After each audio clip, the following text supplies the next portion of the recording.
ఈ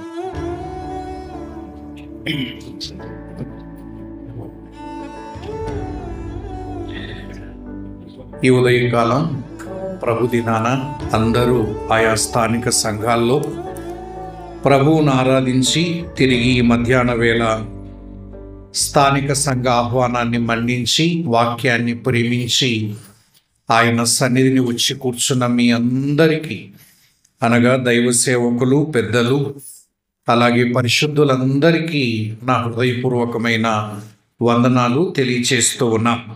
మనమందరము కలిసి మన మంచి బోధకుడైన క్రీస్తు యేసు దగ్గర కూర్చొని నేర్చుకోవడానికి మనస్సును సిద్ధపరచుకుందాం. మంచిది ప్రియులరా, ఈ మధ్యాహ్న వేళ మన ధ్యానము నిమిత్తమై నిర్గమాకాండం 32వ అధ్యాయము, నిర్గమాకాండం 32వ అధ్యాయము 1 నుండి 6 వచనాలు చదువుకుందాం. ఒక వచనం నేను, ఒక వచనం మీరు. కొద్దిగా శ్రద్ధ పెట్టి 6 వచనాలు మాత్రం చదువుకుందాం. నిర్గమాకాండం 32వ అధ్యాయం 6 వచనాలు. మోషే కొండ దిగకుండా తడవు చేయుట ప్రజలు చూచినప్పుడు ఆ ప్రజలు అహరోను వద్దకు కూడి వచ్చి, లెమ్ము, మా ముందర నడుచుటకు ఒక దేవతను మా కొరకు చేయం. ఐగుప్తులో నుండి మమ్మును రప్పించిన ఆ మోషే అనువాడు ఏమాయినో మాకు తెలియదని అతనితో చెప్పిరి.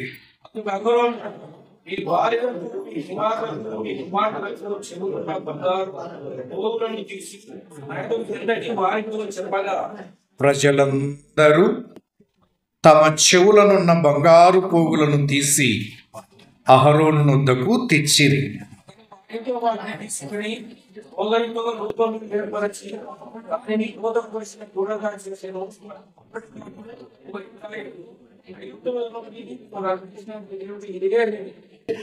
అహరోను అది చూచి దాని ఎదుట ఒక బలిపీఠము కట్టించాడు. మరియు అహరోను రేపు యెహోవాకు పండుగ జరుగునని చాటింపగా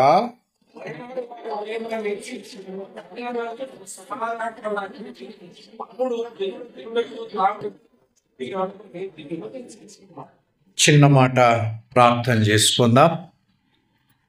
కరుణా సంపన్నుడా, మీకు స్తోత్రాలయ్యా. మీ కరుణ, దయ, దాక్షిణ్యాల వల్లనే బ్రతుకుచూ ఉన్నాం అని ఒప్పుకొనుచూ ఉన్నాం. మా జీవాధిపతి మీరునైనా, మీరు మాకు ఇచ్చిన గొప్ప రక్షణ కొరకై స్తోత్రాలు. పరలోక రాజ్య పౌరులుగా చేసినందుకై స్తుతిస్తూ ఉన్నాం. మీ కుమారులు, కుమార్తెలముగా ఈ ఉదయకాలం మిమ్మల్ని ఆరాధించటానికి మాకు ఇచ్చిన భాగ్యం కొరకై స్తోత్రాలు. తిరిగి స్థానిక సంఘము ద్వారా ఈ మధ్యాహ్న వేళ ఈ ప్రత్యేక కూడికకు నైనా మీరు తీసుకొచ్చిన దైవదాసుల్ని బట్టి, పెద్దల్ని బట్టి, సహోదరి సహోదరులందరిని బట్టి మిమ్మల్ని స్తుతిస్తూ ఉన్నాం. ఆశగల ప్రాణాన్ని తృప్తిపరిచే దేవుడు అని మీ వైపు చూస్తూ ఉన్నాం.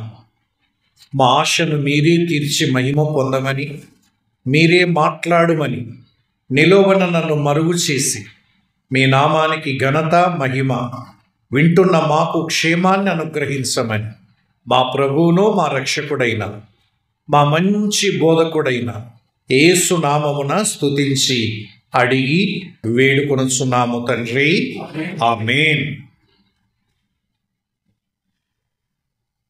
ప్రభునందు ప్రియులారా, మన ధ్యానం కొరకై నిర్గమాకాండం 32వ అధ్యాయం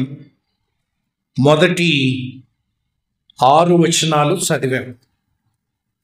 ఈ సందర్భం, ఈ సంఘటన మనమందరం ఎరిగిన వారమే. ఇశ్రాయేలీలు ఐగుప్తులో నుంచి విడిపించబడి విమోచించబడిన తరువాత వారు కనానుకు ప్రయాణము చేస్తూ ఉండగా జరిగిన ఒక సంభవం.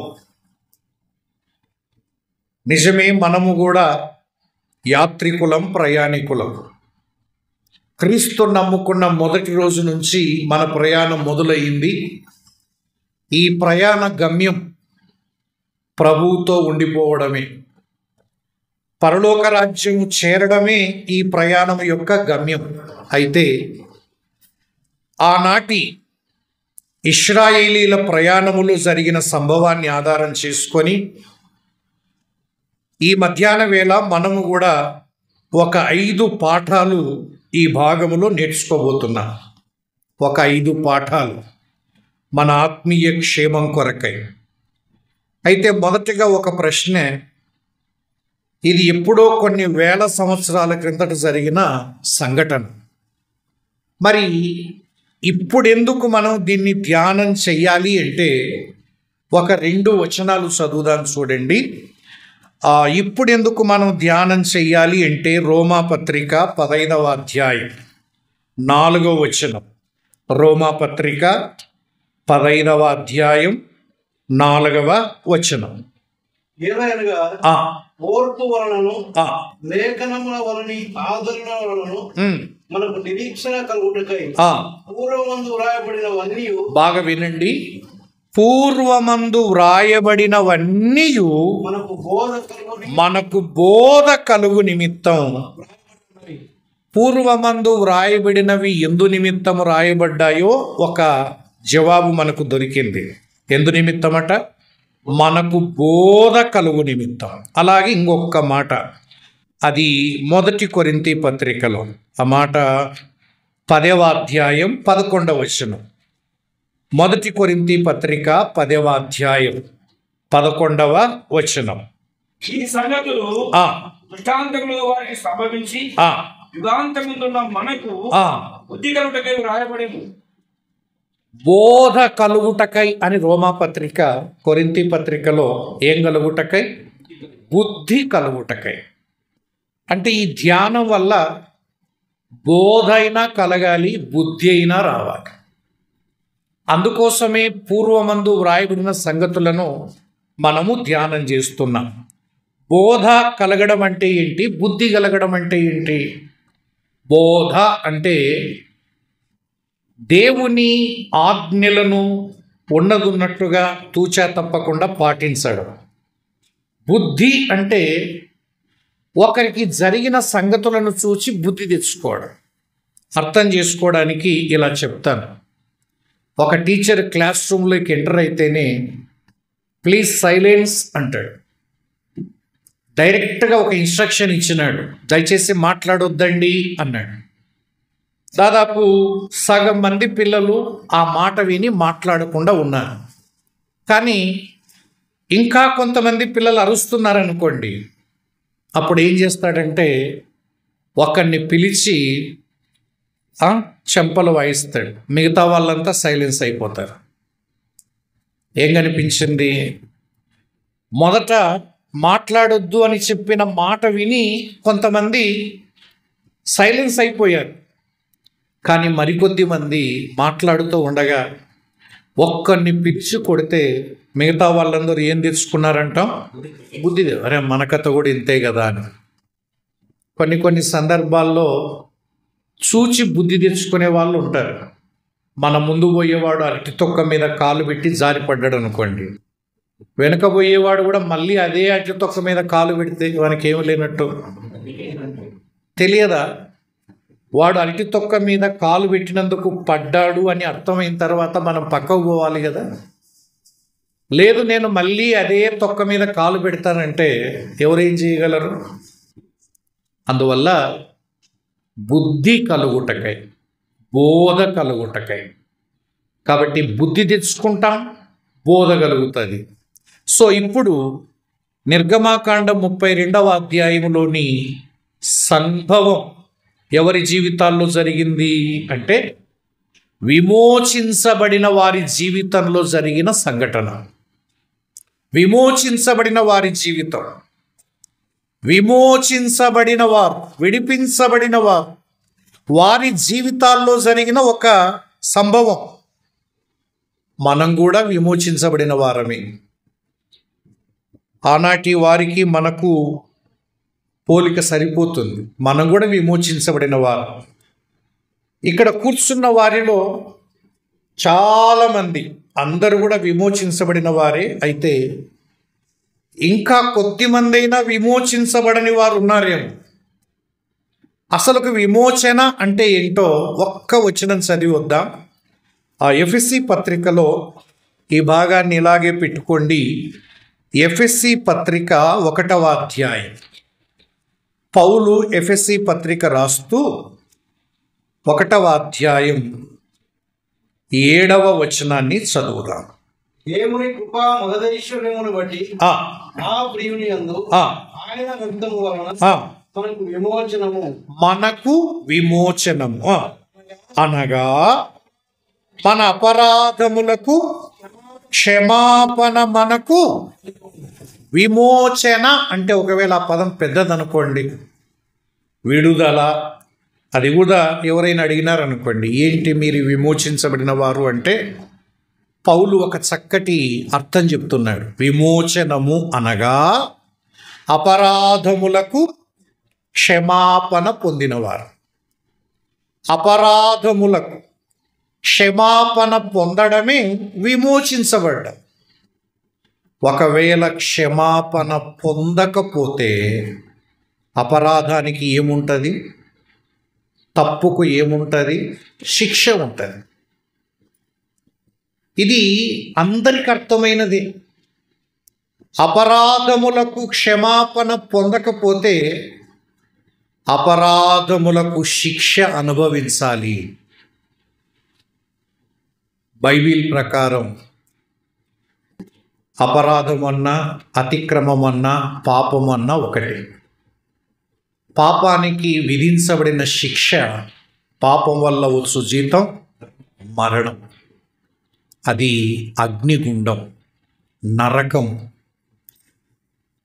విమోచించబడిన వారు అంటే అపరాధములకు పాపక్షమాపణ పొంది శిక్షను తప్పించుకున్నవారు. క్రీస్తు యేసునందున్న వారికి ఏ శిక్షా విధి లేదు. అది మన ఆధిక్యత, మన సంతోషం, మన ఆనందం.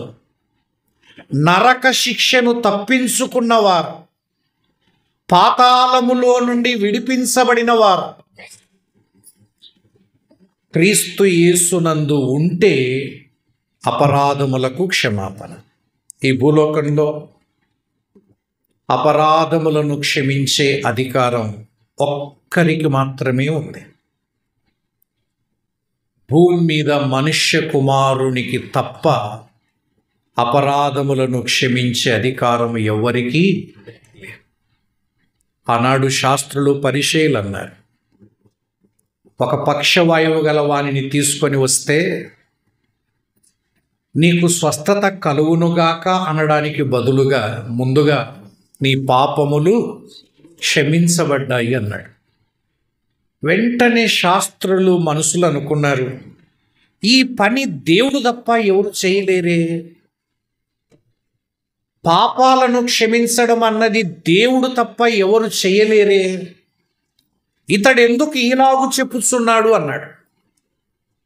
దాని అర్థం, ఆయన అలా చెప్పగలిగాడు అంటే ఆయన పాపములను క్షమించగలిగే ఏకైక అధికారి. యేసుక్రీస్తు పాపములను క్షమించగలిగినవాడు. ఎవరికి ఎందుకు అధికారం లేదు అంటే ఆయన ఏం చేశాడో ఆలోచన చేయండి. ఎందుకు యేసుక్రీస్తుకు మాత్రమే భూమి మీద పాపాలు క్షమించే అధికారం ఉంది అంటే ఆయన మన పాపములను తన మీద వేసుకొని పాపానికి రావాల్సిన శిక్ష ఆయనే భరించాడు కాబట్టి ఆయనకు మాత్రమే ఈ అధికారం ఉంది. ఎవరైనా నేను పాపాలు క్షమిస్తాను అంటే మన పాపాల నిమిత్తమై వాళ్ళు ఏం చేశారు? ఒక్క మాట కనుక్కోండి. మన పాపముల నిమిత్తమై ఆయన మృతి పొందెను. అందుకే ఆయన మన పాపం నిమిత్తమై తిరిగి లేచాడు. ఆయనకు మాత్రమే అధికారం ఉంది. ఈ లోకంలో అపరాధములను క్షమించే అధికారం మరెవ్వరికి లేదు. ఈ చిన్న కూడికలు ఇంకా ఎవరైనా ఒకరిద్దరు ఈ అనుభవం లేకపోతే మిక్కిలి మంచి అవకాశం. నీవు కూడా నీ అపరాధములకు క్షమాపణ పొందవచ్చు. జీవితంలో ఒక టర్నింగ్ పాయింట్ ఏంటంటే పాపాలు క్షమించబడ్డమే. ఉద్యోగం రావడం లేకపోతే ఆస్తులు సంపాదించుకోవడం కాదు టర్నింగ్ పాయింట్. ఒక వ్యక్తి జీవితం మలుపు తిరిగింది అంటే అతని పాపాలు క్షమించబడిన అనుభవంలోకి రావడమే. ప్రభు పక్షాన మిమ్మల్ని అందరినీ ఆహ్వానిస్తూ ఉన్నాను. లోకరక్షకుడుగా ఈ లోకానికి వచ్చిన యేసయ్యను నీ సొంత రక్షకుడిగా హృదయంలోకి అంగీకరిస్తే నీ అపరాధాలను కూడా క్షమించి నిన్ను కూడా విమోచిస్తాడు.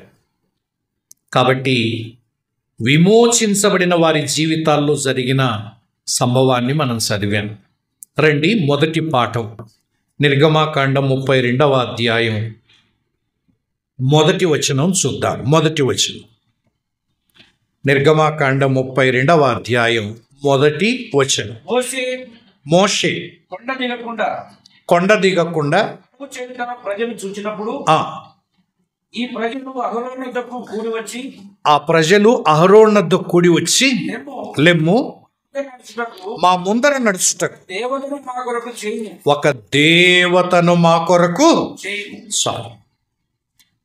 ఆ ప్రజలు అహరోను దగ్గరికి వచ్చి, ఏ ప్రజలు? విమోచించబడిన వారు, గొర్రెపిల్ల రక్తము ద్వారా ఐగుప్తులో నుంచి బయటికి వచ్చిన వారు అహరోను దగ్గరికి వచ్చి ఒక డిమాండ్ పెడుతున్నారు. మాకు ఇది కావాలి. ఏం వాళ్ళ డిమాండ్ చెప్పండి. ఆ వచనం ప్రకారం ఏం డిమాండు? ఒక దేవతను మా కొరకు. ఈ మాట వింటుంటే ఎలా అనిపిస్తుందో. ఒక దేవతను మా కొరకు చెయ్యి, ఒక దేవతను మా కొరకు చెయ్యి, మా ముందర నడుచుటకు. ఇంతవరకు నడుస్తున్న మోషే అనేవాడు ఏమాయనో? మా ముందర నడుచుటకు ఒక దేవతను మా కొరకు చెయ్యి. విమోచించబడిన ప్రజలు, దేవుని ధర్మశాస్త్రం పొందుకున్న ప్రజలు, ఒక్క 40 రోజుల క్రిందట వారు ఏమన్నారో చదువుదాం రండి. నిర్గమాకాండములోనే 24వ అధ్యాయానికి రండి. 24వ అధ్యాయం 3వ వచనాన్ని ముందు చదువుదాం. మోషే వచ్చి యెహోవా మాటలన్నిటినీ విధులన్నిటినీ ప్రజలతో వివరించి చెప్పాను. ప్రజలందరూ చెప్పిన మాటలన్నిటి ప్రకారము చేసేదమని, యెహోవా చెప్పిన మాటలన్నిటి ప్రకారము చేసేదమని ఏక శబ్దంతో ఉత్తరమిచ్చింది. ఎన్నాళ్ళ కిందట? మీకు డౌట్ తీరాలంటే 18వ వచనం చూడండి. అప్పుడు మోషే ఆ మేఘములో ప్రవేశించి కొండ మీదకి ఎక్కాను. మోషే ఆ కొండ మీద రేయింబగళ్ళు 40 దినములు ఉండాయి. ఆ మాటలు చెప్పి కొండ మీదకి ఎక్కినాడు. ఎన్ని రోజులు ఉన్నాడు? 40 రోజులు. ఇంకా కొండ దిగి రాలే. ఇంకా దాన్ని బట్టి ఆ రోజు మోషే ప్రజలందరినీ కూర్చోబెట్టి దేవుని యొక్క మాటలన్నిటినీ వివరించి చెప్పాడు. దేవుడు అప్పుడే వారికి ధర్మశాస్త్రాన్ని ఇచ్చాడు. ధర్మశాస్త్రంలో మొదటి ఆజ్ఞ ఏంటి చెప్పండి? మొదటి ఆజ్ఞ, నేను తప్ప వేరొక దేవుడు ఉండకూడదు. దేవునికి ప్రత్యామ్నాయం ఉండదు. దేవుడు ఒక్కడే, నో ఆల్టర్నేటివ్ ఫర్ గాడ్. ఆయన దేవుడు ఒక్కడే. అందుకే 2వ ఆజ్ఞ, ఆ దేవుని రూపాన్ని మీరు చేసుకోకూడదు, విగ్రహము చేసుకోకూడదు, సాగిల పడకూడదు. 2వ ఆజ్ఞ చెప్పినాడు. ఆ మాటలన్నీ వివరిస్తే అందరూ ఏక శబ్దంతో మేము దేవుని మాట వింటాం, దేవుని మాట వింటాం, దేవుడు చెప్పినట్టు చేస్తాం, దేవుడు చెప్పినట్టు చేస్తామని తీర్మానం చేసినారు. తీర్మానం చేసి 40 రోజులు అయింది. ఈ 40 రోజులు అయ్యేసరికి ఈరోజు దేవునికి అహరోన్ దగ్గర ఏం డిమాండ్ పెడుతున్నారు? మా కొరకు ఒక దేవత చెయ్యి, మా కొరకు ఒక దేవత చెయ్యి. ఇందులో మనము నేర్చుకునే పాఠం ఏంటంటే, వారు చేసిన తీర్మానాల్లో వారు స్థిరంగా ఉండలేదు అని అర్థమవుతుంది. విమోచించబడిన వారే, ఐగుప్తులో నుంచి బయటికి వచ్చిన వారే ఆ రోజు వారు తీర్మానం చేశారు, యెహోవా తప్ప మాకు వేరొక దేవుడు లేడు, ఆయనే దేవుడు, మేము ఆయన మాటనే వింటాం అని తీర్మానం చేసిన వారు 40 రోజులు దాటకముందే తీర్మానం నుంచి వెనక్కి వచ్చి మాకు ఒక దేవత కావాలని అడుగుతున్నారు. మరి మనం కూడా విడిపించబడిన వారమేం చెప్పుకున్నాం కదా, మన తీర్మానాలు ఎలా ఉన్నాయి? దేవుని వాక్యం వింటూ ఉన్నప్పుడు, దేవుడు మనతో మాట్లాడుతున్నప్పుడు కొన్ని తీర్మానాలు చేసుకుంటారు. దేవుని వాక్యం మనల్ని గద్దిస్తూ ఉన్నప్పుడు, ఇక నుండి నేను దేవుని సన్నిధికి ప్రతిరోజు వస్తాను ప్రభువా అని తీర్మానం చేసుకొని కూడికలో నుంచి వెళ్తాం. ప్రభువా, ఇక నుండి నీ సొమ్ము నీకు నమ్మకంగా ఇస్తాను ప్రభువా అని తీర్మానం చేసుకొని బయటికి వెళ్తాం. ప్రభువా, ఇక నుండి నీ పని చేస్తాను నాయనా, ఇంతకాలం నేను చేయలేకపోయినా నన్ను క్షమించు ప్రభువా అని తీర్మానం చేసుకొని బయటికి వెళ్తాం. ఎన్నాళ్ళు ఉంటుంది ఆ తీర్మానం? పూటకో నిర్ణయం మారుతూ ఉంటే, గంటకో నిర్ణయాన్ని మారుస్తూ ఉంటే మనం ఏమైనా చేయగలమా? దేవుని పిల్లల తీర్మానాలు దేవుని వాక్యాన్ని అనుసరించడంలో కానీ, దేవుని సంధికి రావడంలో కానీ, పరిచర్య చేయడంలో కానీ, దేవుని సేవ చేయడంలో కానీ ఒక తీర్మానం చేసి ముందుకు వచ్చినావు. యేసు ప్రభు నమ్ముకున్నప్పుడు కూడా ఒక తీర్మానం చేసావు, ప్రభువా నేను పాపిని తండ్రి, నా పాపాల కొరకై లోకానికి వచ్చావు, నా పాపాలు కూడా నీ మీద వేసుకున్నావు, నా పాపల నిమిత్తమై నువ్వు చనిపోయావు, సమాధి చేయబడ్డావు, తిరిగి లేచావు, ఇక నుండి నేను నీ బిడ్డగా బ్రతుకుతానని తీర్మానం చేసుకొని నీటి బాప్తిస్మం ద్వారా సాక్ష్యం ఇచ్చి సంఘంలోకి వచ్చావు. ఆ తీర్మానం ఎంతవరకు? నెల, 2 నెలల, 2 సంవత్సరాల, 3 సంవత్సరాలు? తీర్మానాల నుండి వెనక్కి వెళ్తే ఏమి సాధించాలి? లోకంలో ఏవైనా గొప్ప పనులు చేసిన వాళ్ళంతా తాము చేసిన తీర్మానానికి కట్టుబడి ఉండేవారు. నిర్ణయం వేరు, తీర్మానం వేరు. నిర్ణయాలు మార్చవచ్చు కానీ తీర్మానం ఒక్కసారి చేస్తే అంటుంటారు కదా, 6 100 106 దేవుని దగ్గర తీర్మానం చేస్తే మళ్ళీ వెనక్కి మరలకూడదు.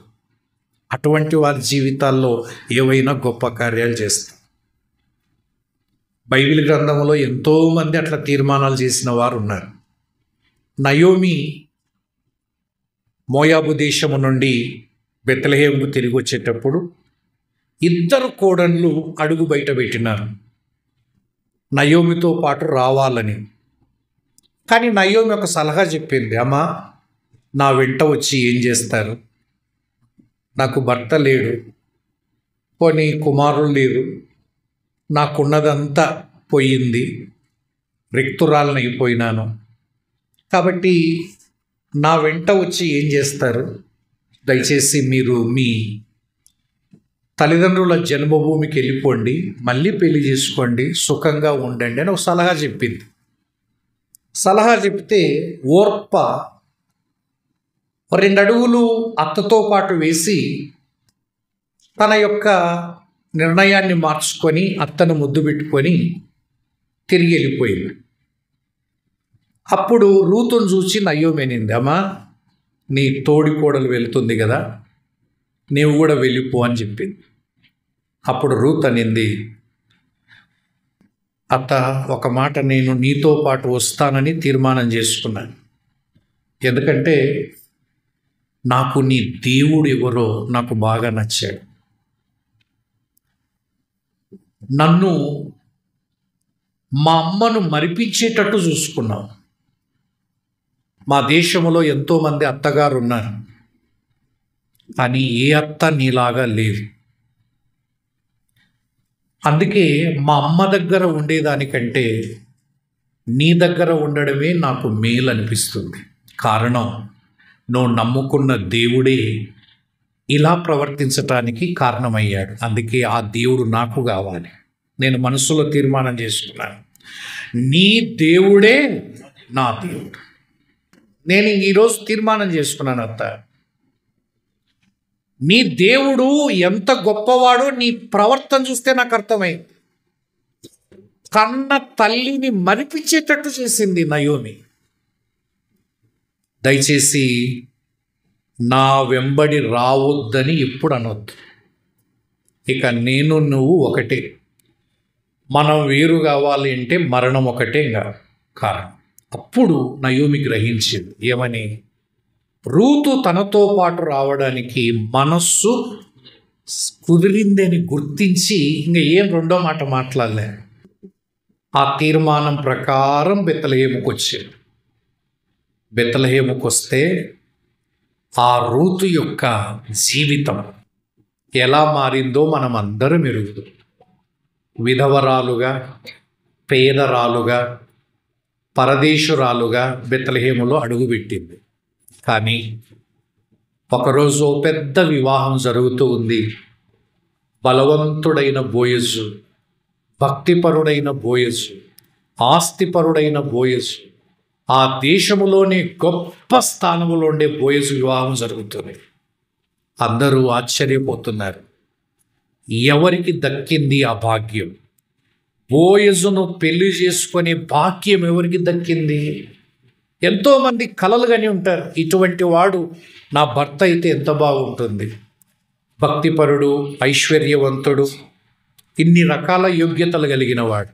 అందరూ వెళ్తే ఆ పెళ్లి వేదిక మీద చూడగా ఆ బోయజు పక్కన ముసిముసి నవ్వులు నవ్వుతూ పెళ్లి కుమార్తెగా అలంకరింపబడి వివాహములో జతపరచబడిన రూతును చూచి, ఏమి ఆ భాగ్యం, నేను ఆమెలాగా ఉండింటే ఎంత బాగుండేది అనుకున్నాను. ఒకప్పుడు విధవరాలుగా ఆమె బెత్లెహేముకు వచ్చినప్పుడు బుద్ధింటి ఈమెలాగా ఉండకూడదు అనుకున్నాను. యవ్వన కాలంలో భర్తను పోగొట్టుకొని శిరస్సు లేని మొండెములాగా తిరుగుతుంది, ఈ మీద ఒక జీవితమేనా అనుకుంది. కానీ ఈరోజు బోయజు పక్క నిలబడ్డ ఆమెను చూచి మేము కూడా ఈ స్థితిలో ఉంటే ఎంత బాగుంటుంది అనుకున్నాను. కారణం, ఆమె జీవితమే మారిపోయింది. ఆమె తీర్మానములో స్థిరంగా నిలిచి బెత్లెహేము వరకు ప్రయాణం చేసింది. ఎవ్వరూ తనను చూడలేదు అనుకుంది, కానీ చూడవలసిన వాడే చూచాడు. బోయజు రూతు ప్రవర్తనను జాగ్రత్తగా గమనించాడు.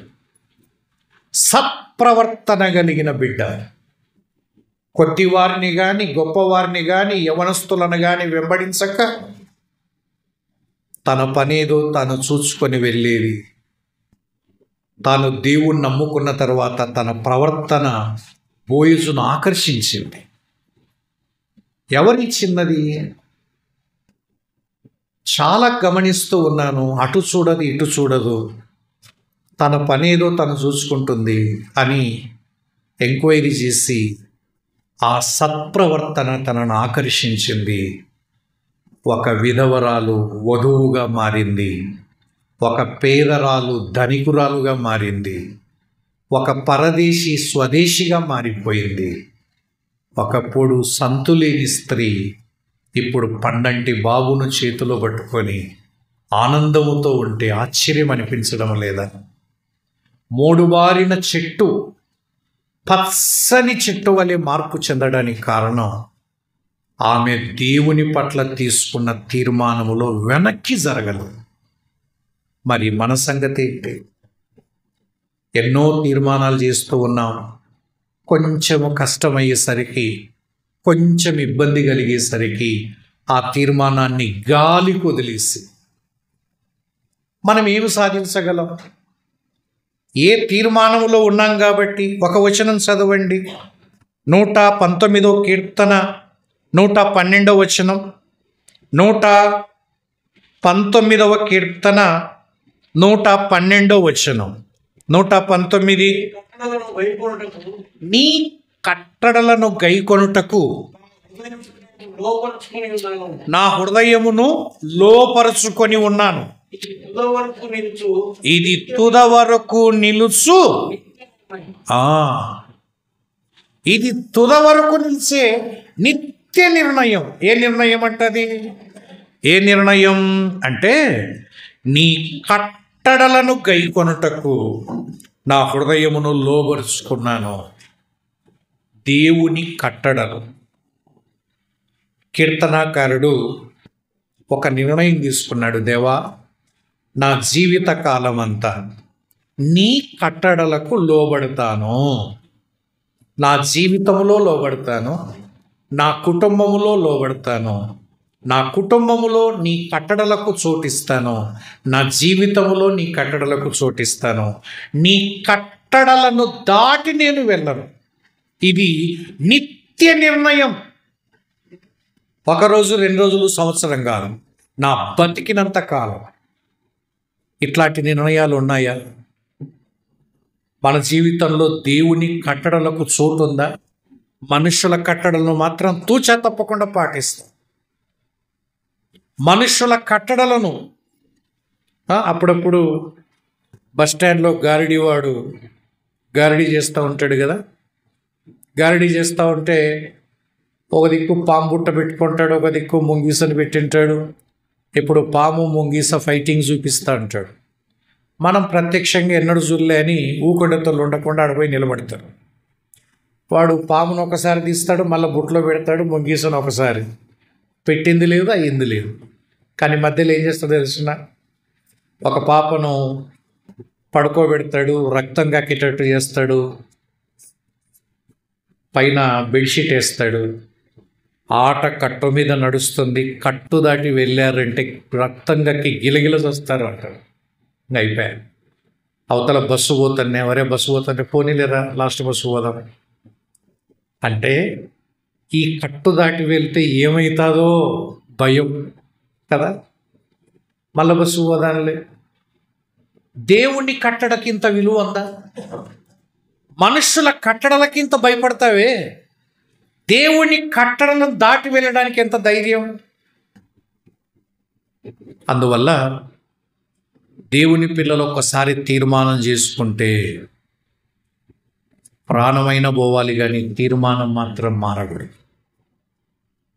ఒకసారి నరమాంస భక్షకుల దగ్గరికి ఒక యవ్వన దైవజనుడు సువార్త చెప్పడానికి తీర్మానం చేసుకొని వెళ్ళాడట. ఇంగ్లాండ్ దేశంలో స్థానిక సంఘం ప్రకటించింది, అయ్యా, నశించిపోయే ఆత్మలంటే అందరూ కదా, మన దేశం ఒక్కటే కాదు, నరమాంస భక్షకులు కూడా మనుషులే కదా, వారికి సువార్త అందాలి కదా. మనం మనకే చెప్తే వారికి ఎవరు చెప్తారు?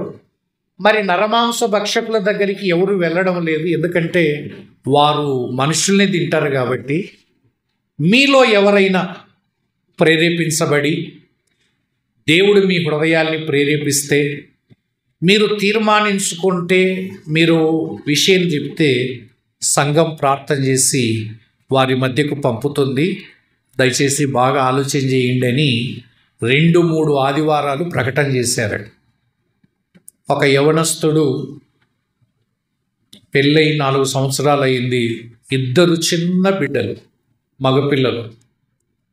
ఒక ఆదివారం పెద్దల దగ్గరికి వచ్చాడయ్యా, మేము దైవ సేవకుల ప్రకటన విన్నాం, నాకెందుకో దేవుడు భారాన్ని పుట్టిస్తూ ఉన్నాడు, ఆ ప్రాంతానికి వెళ్ళి సువార్త వారికి కూడా ప్రకటించాలనుకుంటున్నాను, దయచేసి ప్రార్థన చేసి మమ్మల్ని సాగనంపండి అన్నాడు.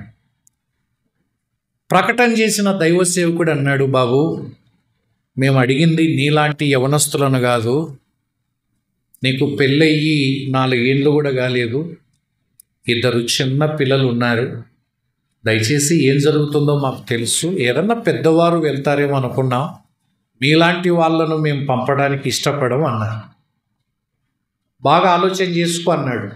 వచ్చే వారం అన్నాడు, అయ్యా నేను మీరు చెప్తే పోవడం లేదు, నేను మీ దగ్గర తీర్మానం చేయలేదు, మీరు వాక్యం చెప్తుండగా నా హృదయంలో భారం కలిగింది, నేను మోకాళ్ళుని అదే రోజున దేవుని దగ్గర ఒక తీర్మానం చేశాను, దేవా ఆ ప్రజల దగ్గరికి నేను వెళ్తాను, వారికి సువార్త ప్రకటించి తీరుతానని తీర్మానం చేసినాను.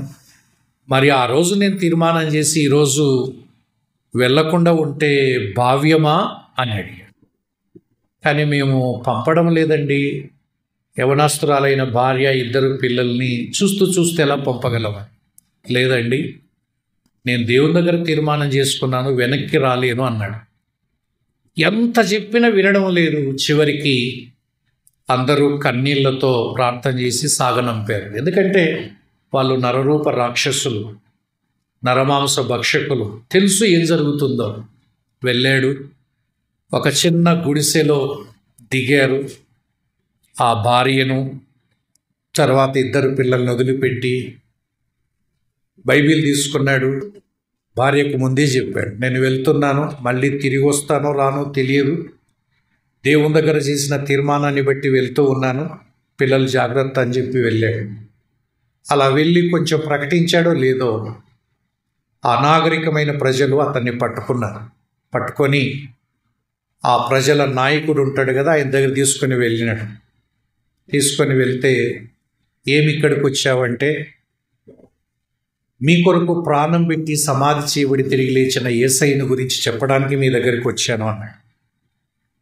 ఆ పెద్ద అన్నాడు, మాకు మా దేవతలు దండిగా ఉన్నారు, దయచేసి మా సంగతి మీకు తెలియదు, ఇప్పటికైనా నువ్వు యవ్వనస్తునివి, ఇప్పటికే నువ్వు బతికి ఉండకూడదు, కానీ నీకు ఒకసారి ఛాన్స్ ఇస్తున్నాను, దయచేసి నీ కుటుంబంతో సహా తిరిగి వెళ్ళండి, బతుకుతారు, 1 వారం తర్వాత రా అన్నాడు. మళ్ళీ వారం తర్వాత అదే పనిగా సువార్త చెప్పుకుంటూ వచ్చాడు. ఏం నీకు చెప్తే గుర్తు లేదా అంటే, అవునండి మీరు చెప్పిన మాట మంచిదే, ప్రాణాలు కాపాడుకోవడం మంచిదే, కానీ నేను నా దేవుని దగ్గర తీర్మానం చేశాను మీకు సువార్త చెప్తానని, మీకు సువార్త చెప్పకుండా వెళ్ళడానికి నా మనసు ఒప్పడం లేదు, ఆ తీర్మానంలో నేను కట్టుబడ్డాను, అందుకే వెనక్కి వెళ్ళలేకపోతున్నాను అన్నాడు. ఆయనకు చాలా కోపం వచ్చేది.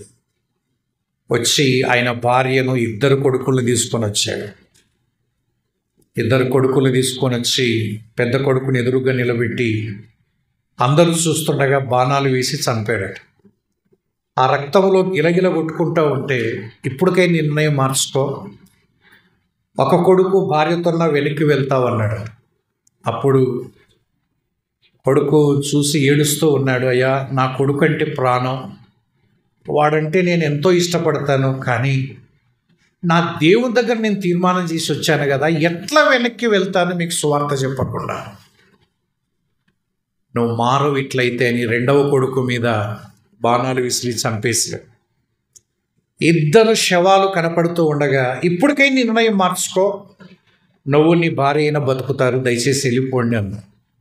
అప్పుడు ఆయన అన్నాడు, నా 2 కొడుకులు ప్రాణం పోవడం నాకు చాలా బాధ అవుతుంది, కానీ నాకుండే సమస్య ఏంటంటే, నా దేవుడి దగ్గర తీర్మానం చేసిన తర్వాత నేను ఎట్లా వెనక్కి వెళ్తాను? వెళ్ళలేను అన్నాడు.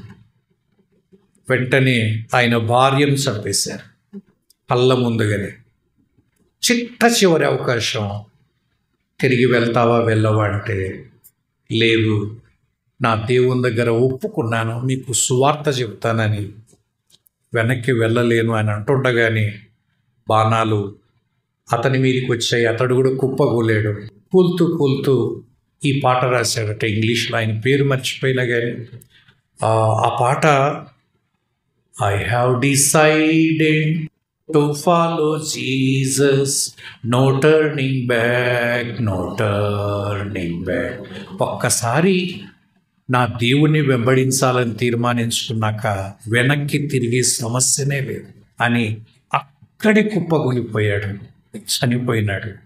కానీ ఆ రక్తం మొలకెత్తింది. ఇప్పుడు ఆ స్థలములో అనేక సంఘాలు వెలిసినాయి. దానికి విత్తనం వేసింది ఆ దైవదాసుడేంట. అంటే దేవుని దగ్గర ఒక తీర్మానం చేస్తే ఆయన మనిషి కాడు కదా. దేవుని దగ్గర చేసిన తీర్మానానికి దిక్కు లేకపోతే ఇంకా మాటకేం విలువిస్తాం? ఒక మనిషిని అంచనా వేయడానికి ఒకటి యాకోబు రాశాడు కదా, ఒకడు మాట యందు తప్పని వాడైతే వాడు లోపము లేని వాడై ఉండును అన్నాడు. ఒక మనిషిని ఎట్లా అంచనా వేస్తామంటే అంతరంగం లేకపోయి అంచనా వేయలేము కదా, పైన చూసేదాన్ని బట్టి. మాట విషయంలో ఎవడైతే కరెక్ట్గా ఉంటాడో ఆ వ్యక్తి దాదాపు 90% కరెక్ట్గా ఉంటాడు.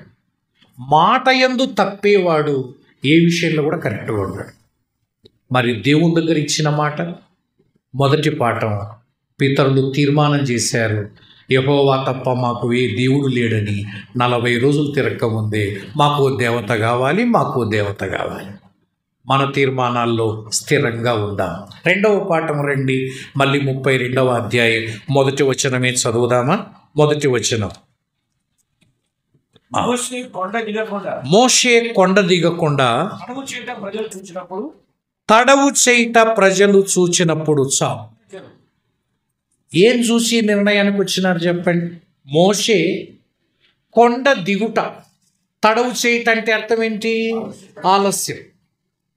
ఒక మాట గుర్తుపెట్టుకోండి, ఆలస్యం అయిందనుకొని ఈ నిర్ణయాన్ని తీసుకుంటున్నారు. మోషే ఎవరు పిలిస్తే కొండెక్కినాడు? దేవుడు పిలిస్తే కొండెక్కినాడు. మళ్ళీ ఎవరు పంపితే కొండ దిగుతాడు? దేవుడే కదా పిలిచింది, ఎవరు లేరాడా? మోషే రా ఎక్కిరా అంటే ఎక్కినాడు. మోషే దిగి వెళ్ళు అంటే దిగి వెళ్తాడు. అంతవరకు కింద ఉండే ప్రజలు ఏం చేయాలా? ఎదురు చూడాలా, కనిపెట్టాలా. కానీ ఆలస్యమైందనుకొని తప్పు నిర్ణయం తీసుకుంటాడు. దీని అర్థం ఏంటంటే, రెండవ పాఠం, వారు దేవుని సమయం వరకు వేచి ఉండలేకపోయినారు. దేవుని సమయం వరకు. గుర్తుంచుకోండి, నీకు అర్జెంటు కావచ్చు, నాకు అర్జెంటు కావచ్చు. నీ మాట నా మాట ప్రకారం జరగదు. దేవుడు నియమించిన సమయం ప్రకారమే జరుగుతాయి. ఉదాహరణకి రాత్రి అయింది, నాకు రాత్రి బాధ ఎక్కువైంది, వెంటనే తెల్లారాలనుకుంటే తెల్లారుతుందా? కింద పడి దొరలాడు. దేవుడు ఒక సమయం పెట్టాడు. ఆ సమయం కాగానే ఆటోమేటిక్గా సూర్యుడు ఉదయిస్తాడు, తెల్లవారిపోతుంది. లేదు పగలు బాగాలేదు, వెంటనే రాత్రి కావాలనుకుంటే అవుతుందా? కాదు కదా. ప్రతిదానికి సమయం ఉంది. మళ్ళీ చెప్తుంటాను, దేవుని సమయం వరకు ఎదురు చూడాలి. నేటి దినాల్లో ఇప్పుడు అంత ఎదురు చూపులు లేవు, అంతగా కనిపెట్టడం లేదు, అంతగా దేవుని కొరకు వెయిట్ చేయడం లేదు. రాత్రి ప్రార్థన చేయడం, పొద్దున జరగలేదనుకోండి సొంత నిర్ణయం తీసుకోవడం. మరి ఏం చేస్తాం? ప్రార్థన చేసినాం, దేవుడు ఏ మాట చెప్పలే, ఎంతకాలం చూడాలి? వాడు ఏమిరా ఇట్ట పెళ్లి చేసుకుంటూ వెంటావన్నా 3 నెలలే ప్రార్థన చేయబట్టి, మరి 3 నెలలే ఇంకా ఎవరు నమ్మిన వాళ్ళు దొరకలే, ఇట్లే ఉండిపోమంటావా అని చేసుకున్నా. ఆలోచన చేద్దాం. దేవుని సమయం. మీరు దేవుని సమయం అర్థం చేసుకోవాలంటే సృష్టిని చూస్తే అర్థమవుతుంది. సృష్టిని చూసిన పిల్లలు ఉన్నారనుకోండి, చిన్న పిల్లలు పుడతారు కదా, పుట్టిన పిల్లలు నడవాలి అంటే ఎంత టైం పడుతుంది? 1 సంవత్సరం ఉంటే అడుగులు ఇస్తారు సర్వసాధారణంగా. 6 నెలలకి నడిచి తీరాలా. నువ్వు కోచింగ్ పెట్టి, కాళ్ళకు దెబ్బలు కట్టి, అవి పెట్టి బండ్లు పెట్టి తోస్తూ ఉంటారు కదా. ఏమ్మా మీ పిల్లడు బాగా నడుస్తుంటే, అవు సార్ 2000 పెట్టి ఏమంటాం దాన్ని, తోసే బండిని తెచ్చినామని. అట్టంటే బిచ్చగాళ్ళ పిల్లలు ఎవరు నడచకూడదు, వాళ్ళకు బండ్లు ఉండవు కదా, 2000 పెట్టే సామర్థ్యం ఉండదు కదా. కానీ మీకు తెలిసిన లేదో, మనకంటే ఆ పిల్లలే బాగా తొందర నడుస్తారు. ఈ బండి మీద తిరిగేటోడే నిదానంగా నెల లేటుగా నడుస్తాడు. పుట్టిన ఏ పిల్లోడైనా సంవత్సరం వచ్చిన తర్వాత నడిచి తిడతాడు. అట్లాగే ఒక పండు మాగాలి అంటే ఈరోజే మాగు మాగు మాగంటే మాగదు. దాని టైం వచ్చినప్పుడు ఆటోమేటిక్గా మాగుతుంది. మందు పెట్టి మాగొట్టొచ్చు కదన్నా అంటున్నారు. ఇప్పుడు చేసేది అంతా అదే కదా. ఇప్పుడు చేసేది రేట్ ఉందనుకోండి, రేట్ ఉందనుకో మామిడి పండ్లకు, అది పక్వానికి రాకముందే తెంపడం, దానిల మధ్యలో ఏం పెట్టడం, మందు పెట్టడం, చూడు మాకు కొట్టినామంటారు. ఆ పండ్లు అంటాయి, మమ్మల్ని మాకు కొడతారా, మాగడానికి రాకముందే మమ్మల్ని తినే మిమ్మల్ని మాకు కొట్టమా? పండ్లు తిని ఆరోగ్యంగా ఉండమా? ఇప్పుడు ఒకప్పుడు పండ్లు తింటే ఆరోగ్యంగా ఉంటామండి, ఇప్పుడు పండ్లు తిని రోగాలు వచ్చండి. మీకు తెలుసున్నా లేదు, ప్రతి పండు అరటి పండ్లు ముంచడం పెట్టడం, అవి సన్నవి కానీ మాగిపోతాయి. ఎంత మాగిన పండ్లు అంటాం కానీ అవి తగిన కాలం వరకు ఉండి మాగిన పండ్లు కాదు, బలవంతంగా మాగేసిన పండ్లు. మనుషులకు తొందర ఎక్కువ, ఇన్స్టెంట్ వచ్చేసింది, నిలబడడానికి ఓపిక లేదు. దేవుడు జవాబిచ్చేంత వరకు కూడా ఉండడం లే, వెంటనే చెప్పేసేయాల దేవుడు. తగిన సమయం ఉంది. అమ్మా, మనకు కూడా ప్రార్థన చేస్తున్నావా? దేవుడు తగిన సమయంలో జవాబిస్తాడు. అంతవరకు తొందరపడొద్దు, అంతవరకు తొందరపడొద్దండి. సామెతల గ్రంథం ఒక మాట చూడండి, 19వ అధ్యాయం 2వ వచనం చూడండి. సామెతల గ్రంథం 19వ అధ్యాయం 2వ వచనం. సామెతలు 19:2. ఒకడు చెప్పు లేకుండా మంచిది కాదు, తొందరపడి నడుచువాడు దారి తప్పిపోవును. ఇదే చూడండి, తొందరపడి నడుచువాడు ఏం తప్పుతాడు? దారి. ఎప్పుడు తొందరపడొద్దండి. నీకు తొందర ఉండొచ్చు కానీ దేవునికి తొందర పెట్టలేదు. దేవుని బలవంతం పెడతావా? మనిషిని తొందర పెట్టినట్టుగా నువ్వు కన్నీళ్ళతో ప్రార్థన చేసి, ఉపవాసంతో ప్రార్థన చేసి, ఇది చేసి తీరాల ప్రభు అనకూడదు. ప్రార్థన చేయడం వరకే మనం